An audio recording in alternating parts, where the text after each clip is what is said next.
This is your host, Keith Lawrence, coming to you with another episode of Generational Jam. Today we have a special fellow, man. We've been trying to put it in the works for a minute, but how many of us really understand that it's God's timing? You know, it happens at the appropriate time.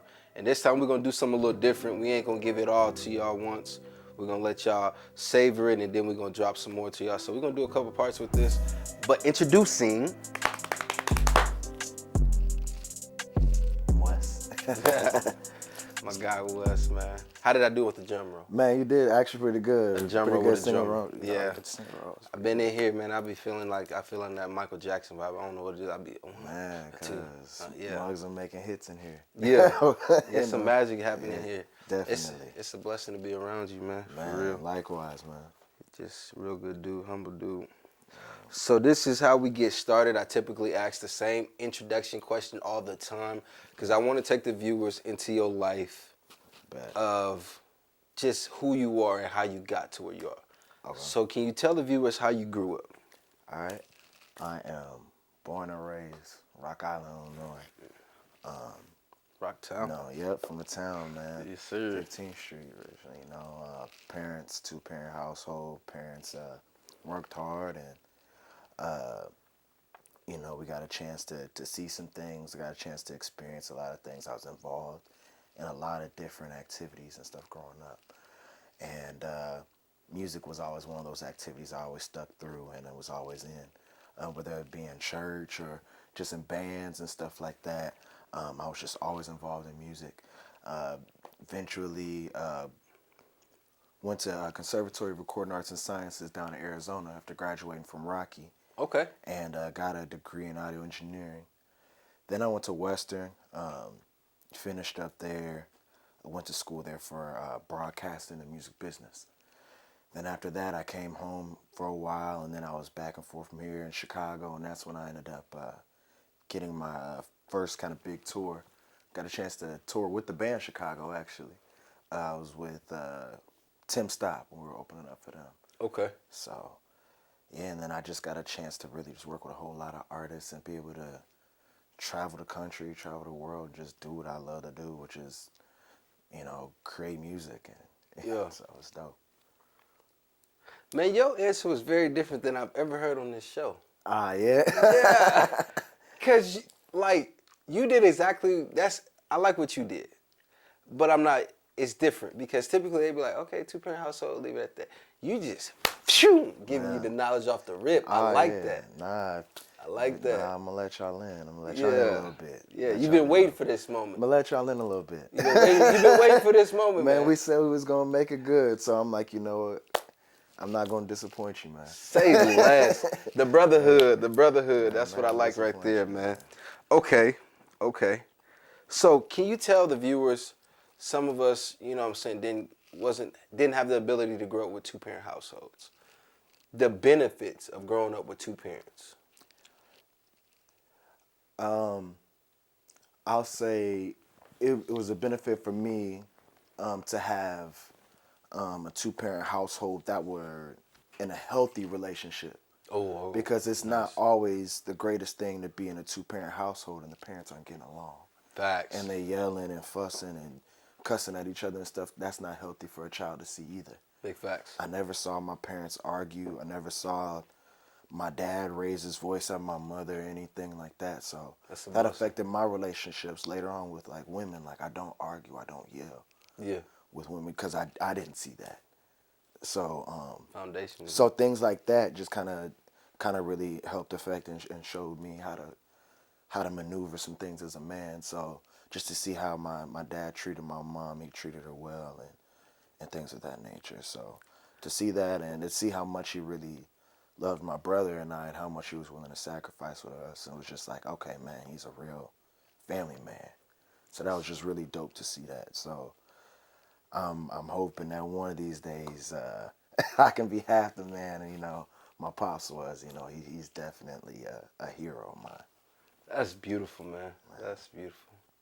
I can't wait till my kids can talk to me like this. Man, nah, but the fact that you were taking the necessary steps to do that, and not just for them, but for yourself, to understand that you got to do it for you. And then they see that like, wait, I saw my daddy do this.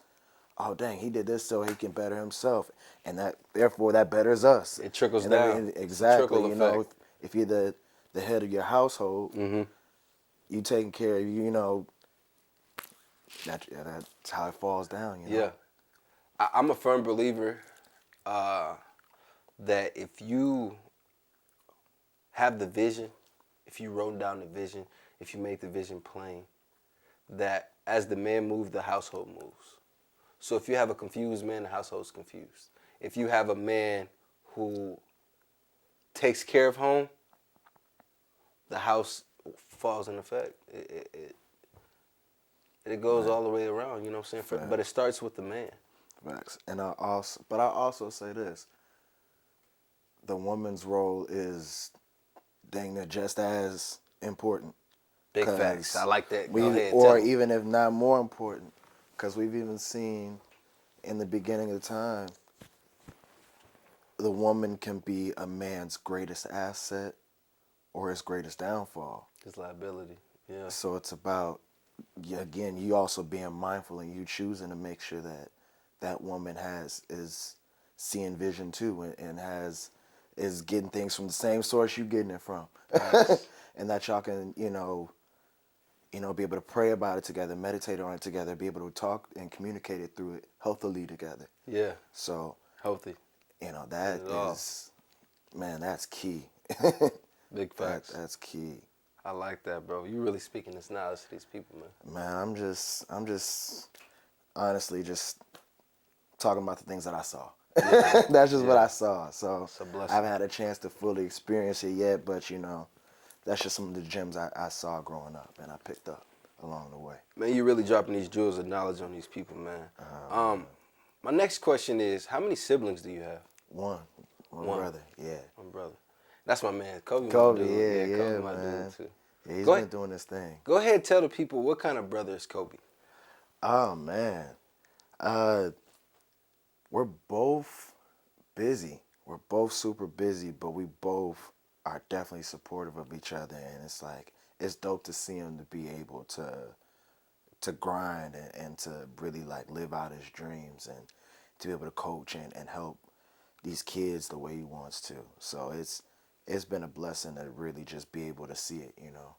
I don't get a chance to see him in action as much as I would like to, but just because both of us are traveling and busy, but Yeah. it's always love and always keep up, and it's always dope. Whenever we are both in town, we get a chance to link up and talk and catch up. So yeah, no, That's what's up. it's love. It's always love. That's what's up, man. How many instruments do you play? Let's see. One mainly, I mean, drum set's my main instrument, but I play like multiple percussion instruments.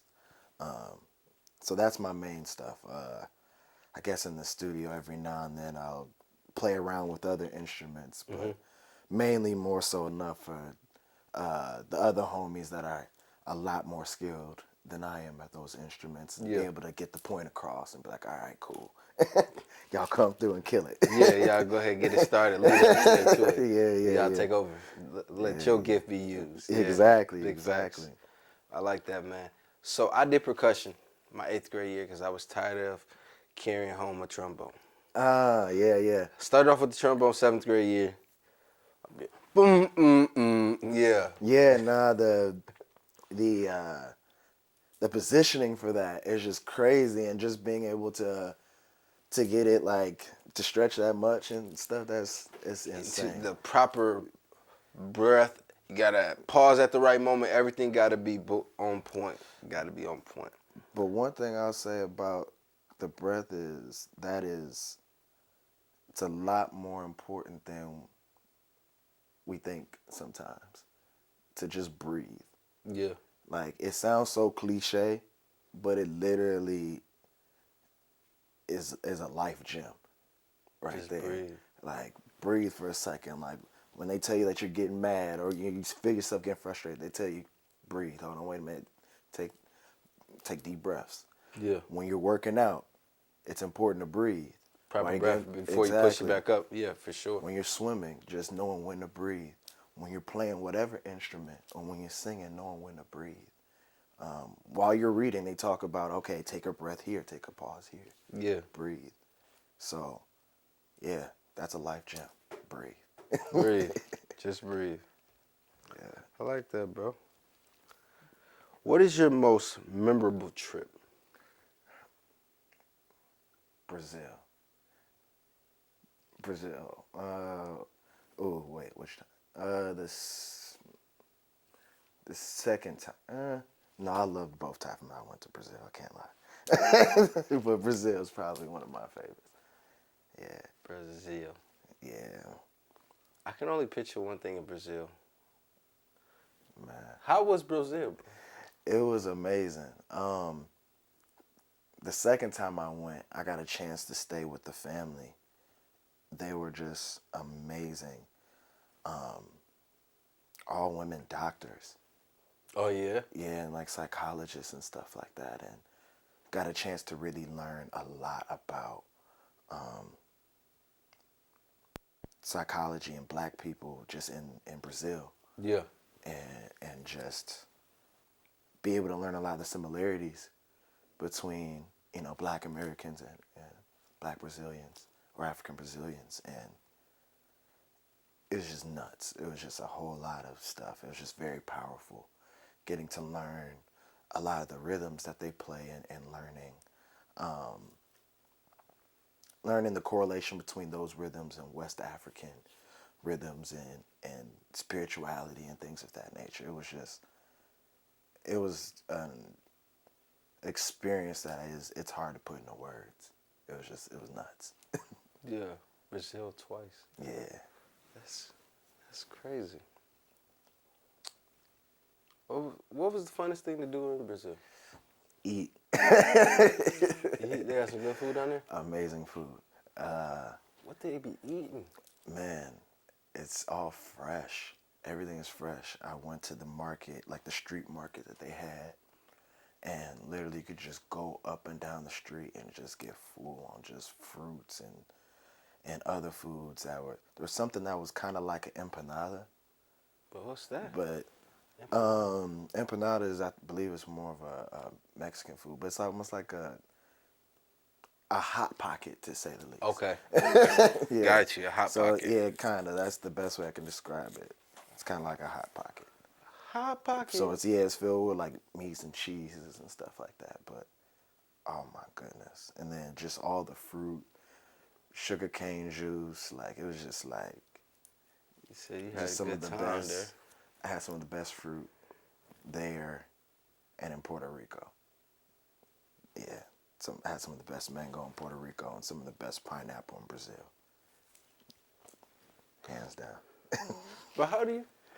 I'll be 30 this year. I'm 29. You didn't live the good life. So far, a life filled with Adventure, for sure. some adventures, some ups and downs, and God willing, I got some ways to go, and I got some more life to live and some more things to do. I don't think I've seen the best days yet. There's some better days that are about to. I believe that for all of us, that we're walking into a new spot, new place where we can really just thrive and not just survive. I feel that, man. I told my wife this morning, like I was in the middle of service, and I was like, so we're going into a season where we're going to be the givers more than we are the receivers. You know what I'm saying? Like I feel that in my spirit. Like we're going to go, or we're going to give and help people more than we're going to receive help this season. But in the process, we receive the greatest help of all. Facts. And that's the nuts thing. People forget to be that much of a giver. Yeah. That means you're receiving that much. Like that whole concept of overflow is insane. Like the fact that when the Bible says my cup runneth over, like when your cup runneth over, like later that means everybody next to you. Yeah. The people you connect with. Yeah. You just get all of that. So that right there is just nuts to be able to give that much. Yeah. Because you're receiving that much. You hear me? Yeah. It's a cycle. It just go just like this, you feel me? Facts. Damn. I was listening to Michael Todd. He had a message. bamboo season. It was actually a series, but I think he said it's like a bamboo tree Yep. underneath like 2 or 3 years, something like that. Sometimes longer, 5. Maybe 4 or 5. You know what I'm saying? But it grows. What is it? 2 inches a minute or something like that. Yeah, it does like meter. Well, what it does is like after the 5 years of growing underground, of just getting that base, it almost seems like it shoots up like almost meters a day or something like that. Mm-hmm. But that's that interest. That's the whole like concept, or even the metaphor of you're not being buried, you're being planted. Yeah, facts. And to be like, okay, having to go through that dark period and that dark time where you're doing all that inner work and work on yourself, work on your spirit, work on your body, and healing and all those things. So that when you finally emerge, you've got all these strong roots and stuff that you've done all that groundwork. Big facts. Yeah. I like that, bro. I like that. What is your most exciting family trip? My most exciting family trip, let's see. Ooh.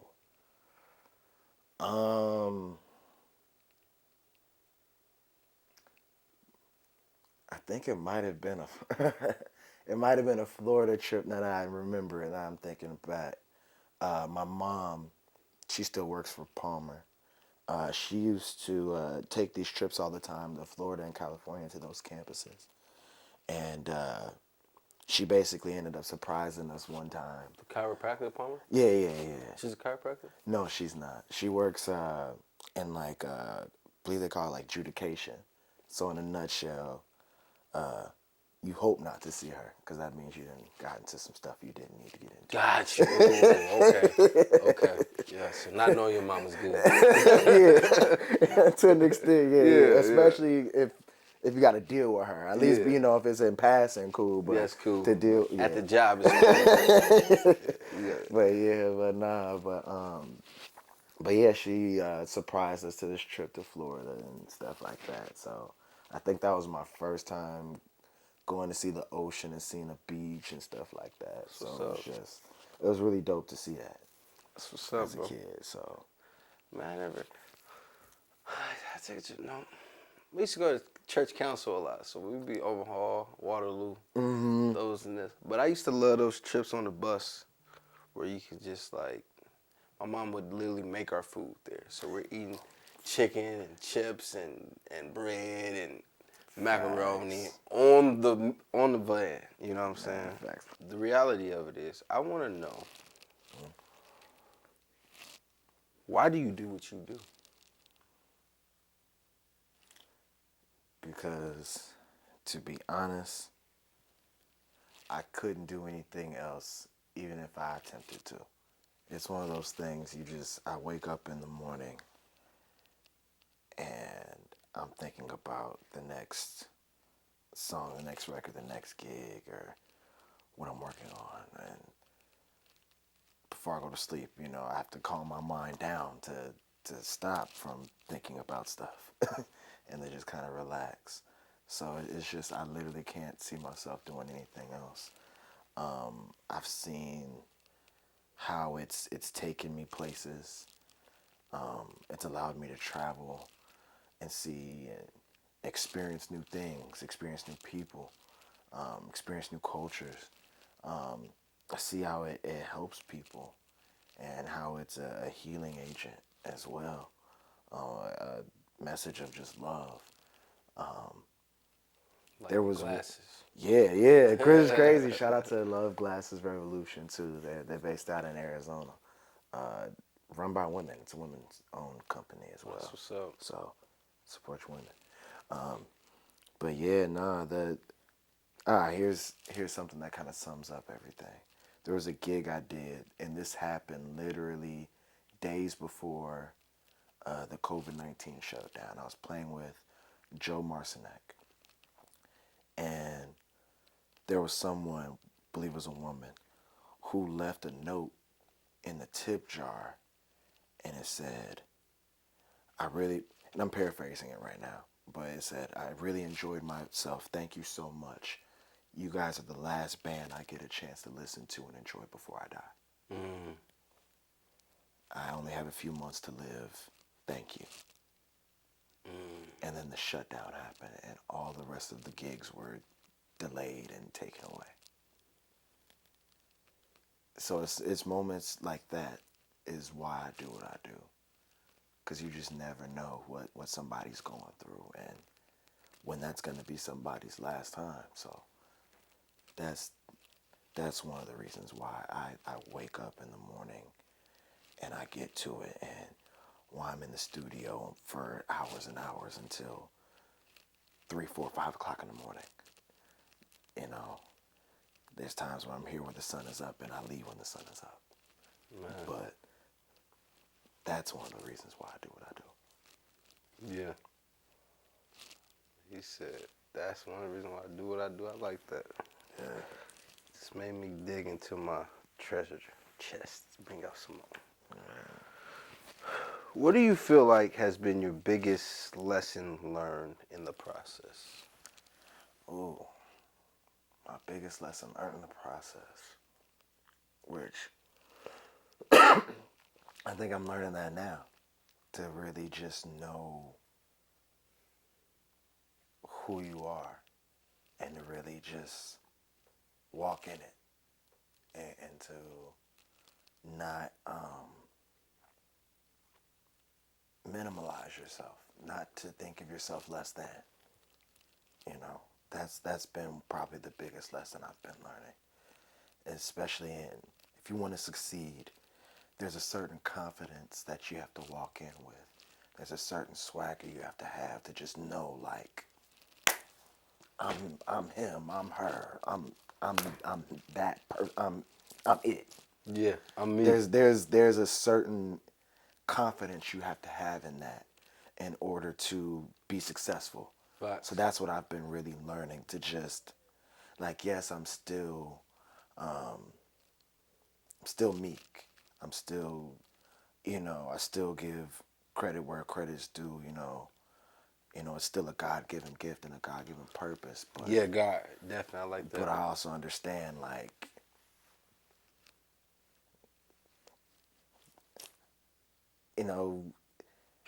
if God didn't create, no mess, it means I'm dope. So it's like I gotta act like it.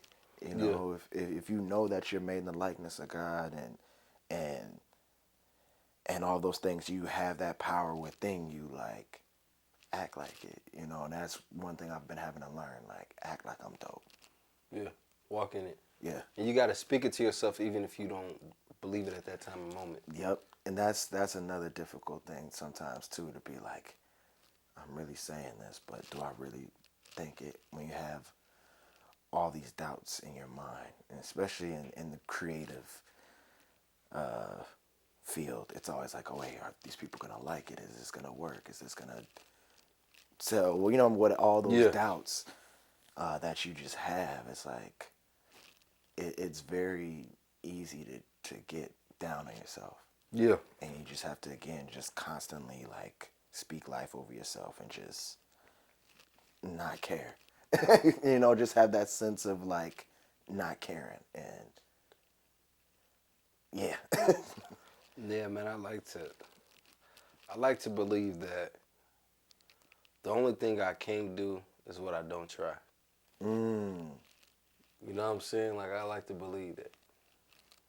Why can't I do it? Because I never tried it. And once I try it, to work at it. Like right now, sometimes, I get like anxious with certain styles with the barber because I went to cosmetology school. I didn't actually go to barber school. But then I go back and look at my pictures from my first week until now, the growing understanding, the growing time, different things like that. Consistency is going to win the race every time. Facts. It doesn't matter how good you are in the beginning. You just got to get to a point where you can't go back. Yep. You know what I'm saying? So, yeah, definitely, bro. That's real. Yeah. And and like you said, just to be able to never get complacent, but to be content with your constant growth. Facts. And that you keep growing. and that you are consistent and that you are getting better. Because sometimes we get so caught up on where we want to get that we get frustrated with ourselves, where it's like, hold on, wait a minute. Breathe. Yeah. Remember where you started. All right, you're getting there. Keep going. All right. And then you just keep going. But sometimes it's hard to remember that while in the moment. Yeah. You know, and it's like my a really powerful preacher that I really respect and admire. You know, we were talking on the phone for about 2 hours yesterday, and one thing that he said was, it's easy when we look at the Bible to talk about how those people had little faith because we know what was going on or what was going to happen. But how can we judge them when it's times in our lives where our faith wavers because we don't know what's going on in the process? But afterwards, we can be like, "Oh yeah, it was God." But in that moment, you're not thinking that. Facts. You know, he brought up the Peter walking on water. You know what I'm saying? Like, yeah, we can say that he had little faith, but it's like when the winds are shaking, it's telling you what a storm is. You know what I'm saying? You're gonna lose focus. Right. You know what I'm What you saying? gonna do? You know. And another thing that I also think about that is people forget that it's the sense of relatability, the sense of to even grant yourself grace enough to understand, like, you may feel those emotions too. You will possibly very much so feel those emotions Yeah. too. Like, even Jesus asked God to take the cup away and asked for a different option. He asked, wait a minute, is there another option? Do I really got to die on this cross? Okay, I forgot. It's not my will, it's your will. All right. If that will be done. But it's not like he didn't feel that fear. Yeah. So the fact that if even Jesus couldn't even feel that fear, like, that's an emotion that I'm not exempt from. And to grant myself enough grace to be like, okay, I do feel that emotion, but this is how you navigate through that. Facts. Yeah, man, I like that. Yeah, I like to. Man, I'm starting a nonprofit, man, and it's called What About Them? Okay. Because you always look at it from your point of view, but what about the other point of view? Yep. Sometimes we don't even sit to bother to even think about how we affect others with what we say and do. You know, it could have been, they could have told us a dream, and we can't do that because that's you. But then when they do it to you, you always got something to say you can get at to somebody. But what about them? What have you done to people? I had to look myself in the mirror one day and was like, what have you done to people? Right. And I've hurt a lot of people, bro. So, sometimes when bad come to me, I be, what about them? Like, we always say, well, I've never done this. We lying. Right. We lying. We done hurt some people that we should have never hurt, and we knew we was Facts. hurting them. But Facts. because it didn't accept what our agenda was in that moment, we didn't care. Facts. So that what about them, man? Going to the jails, the juveniles, bro, the mental institutions. People didn't forget about these people. What about them? They got a story. Yep. Let's hear their side of the story. You know, definitely get that motion, bro. What do you feel like is your gift? My gift. My gift is that I care. I guess it's a gift. I guess I really do care about people. I do my best to be understanding. I think that's I think I've been given the gift of perspective. I'm always looking at things from a different angle. And when I was younger, I didn't understand that it was possibly a gift when you're put into systems where you're not necessarily asked to question perspective Mm-hmm. and to see things differently. And when you're told to kind of think in this box and in this square and to be this specific way and look from things this way, I realized I didn't necessarily always think that way. Not to say that I didn't get it, but I always just knew there was more, and I just always thought of things differently. So I think that's been I think that's, at this point, that's one of my greatest gifts, the gift of perspective. Yeah. Yeah, I like that. Gift of perspective, gift of caring. Cause man, it takes a lot to care about people, bro. Yeah. The human species as a whole, myself included, you Yeah. know, is like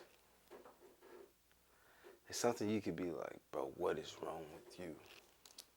I may not be cussing you out in my verbal language, but in my head, like 10 to 20 times. Lord, I'm a God, Lord, forgive me for I have sinned and cussed again. Right. You know, forgive me. Man, that's, ooh, ooh. I get it.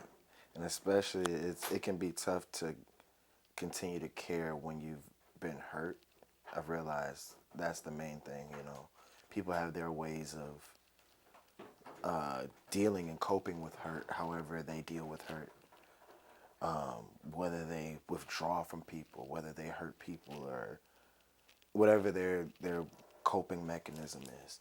So I can see how, you know, just going through things in life, how it can make it a little more difficult to care because you're hurt and wounded and you yourself need care Yeah, and self-care, and that takes a certain level of time and season as well to be able to take that time to say, you know what, I need to care for myself, so that way whenever it is time for me to truly care for someone like I would really love to, then I could do that. And another thing I'm also learning is allowing yourself to be cared for while you're hurting. that's fire. That's some gems right there. It's like, It's fire. you know how you get cut and they take the peroxide and the alcohol, and it's like, I don't want you to touch it because that Burn. It's hurts and gonna it's gonna burn. It'll hurt. burn. Yeah. But it's like, yes, I know it's gonna hurt right now, but I'm caring for you. And sometimes having someone care for you does not, it it it requires you to deal with that thing that's hurting and that's exposed. Yeah. And that does not feel good always. You know, a lot of times we kind of just want to just go away with it. But in order for you to want to heal properly, it's, you know, one, being able to do that for yourself, or allowing, you know, God. And I don't tell people what to believe, but I truly believe that having that connection to God truly helps with that, because you find that connection within self. At least for me, Yeah. that's what's helped me. But also finding that in another person and allowing that other person to do it, whether it be romantic, platonic, whatever the case may be, but allowing the people in your life to do that as well. That's a lesson I'm learning currently. Big facts. So, yeah. On this journey, what do you feel like has been your what do you feel like has been your worst area?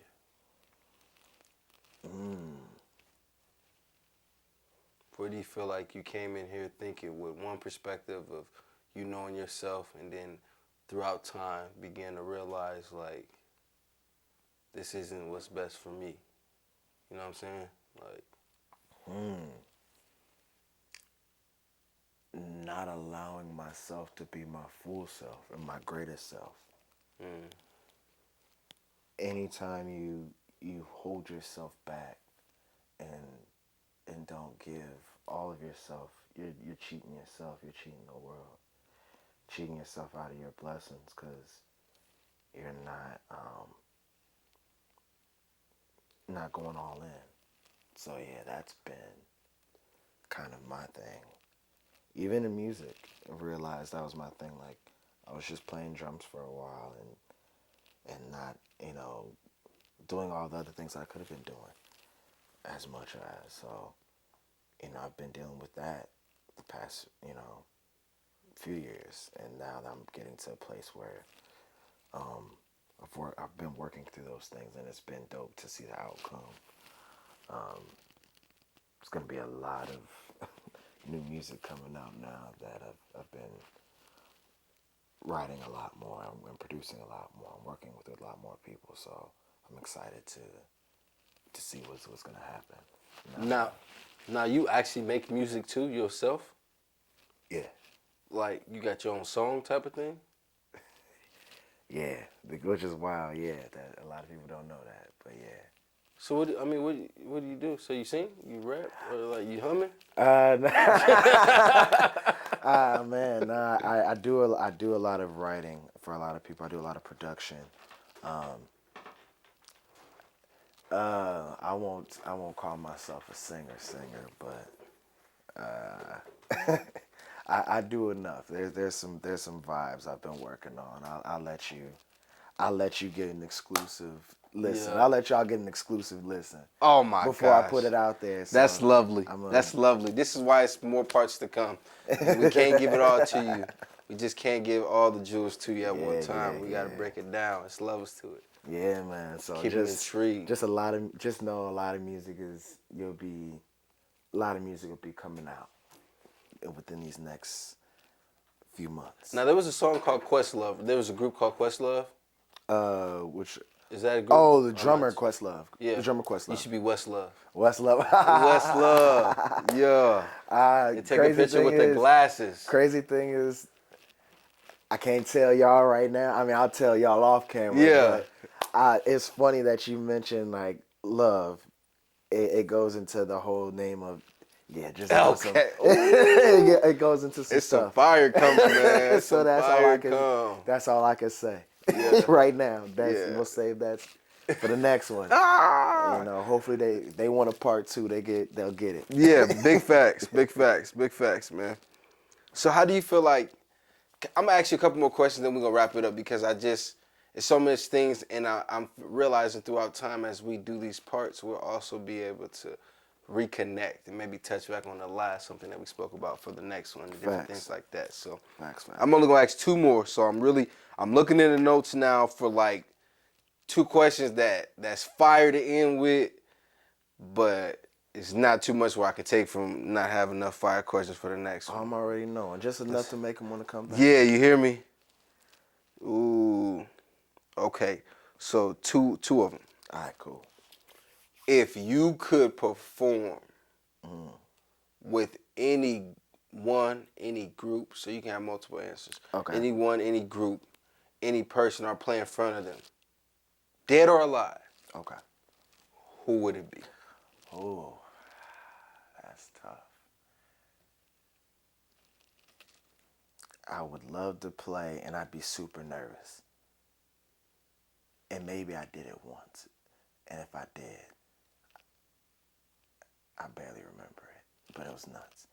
I would love to play with... Well, I've never played with him. Okay. I would love to play with my cousin Zigaboo Modaliste. I would love to play with him. He like famous or something? Yeah, he's the drummer for the Meters. It's like top 75 that you 100. did? Yeah, he's top 100 drummers for Rolling Stone of all time, yeah. Wow. He was number 100 or he was top 100? No, he was top period? 100, but I believe he was ranked in the top 20. That's Top a 20, blessing. top 25. But yeah, Your family ties can't make it happen? man, I mean, it's just more timing at that point. Okay, It's just about okay, when it okay. happens, you know. But he's definitely like heard clips and things of me play and stuff like that. But I would love to actually like sit down and like play with them and he'd be on one kit and I play another kit. I would love for that to happen. Who else would I love to play with or for? Currency. I would love to play for Currency. That'd be nuts. When you walk in your gift, you know that's coming though. Facts. Yeah, the rest So of it's I gonna would come. love to work with Currency. Who else would I love to play for? There's so many people I'd love to just like vibe out with.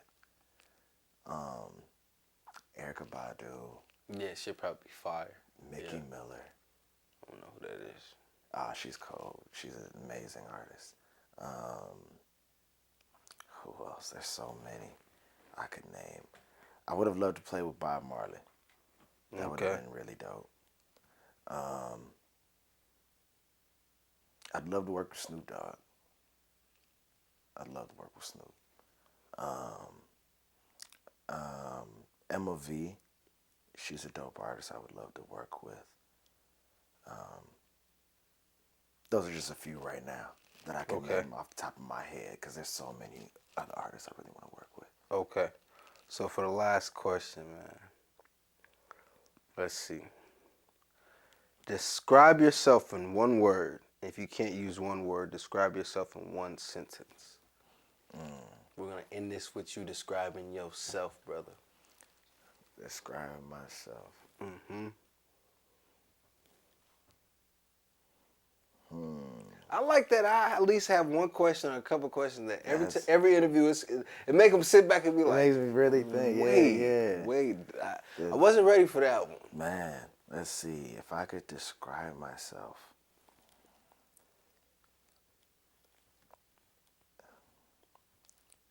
A different kind of light. A different kind of light. A different kind of light. You know, understanding that we all shine and we all have our light. I'm learning to embrace that mine's a little different, and learning to accept it and learning how to even turn it up a little bit. And you know, so yeah, different kind of light. I like that. One word I would describe for you is passionate. And like I said, after seeing you play at Love Girls, I just seen the passion and how much fun you was having with it. You know what I'm saying? Like, and that really stuck out with me since then. I was like, man, this man really. It made me realize like he loves his craft. Yeah, and you have to be passionate about whatever that is that you're doing, that you're called to do, because you're gonna need that passion to get you through those times where you don't feel like you're gonna make it, or you feel like it's working out, or when you have those moments of doubts, and when you have to have that passion, that tenacity to just continue to persevere and to continue to just to see things through no matter what.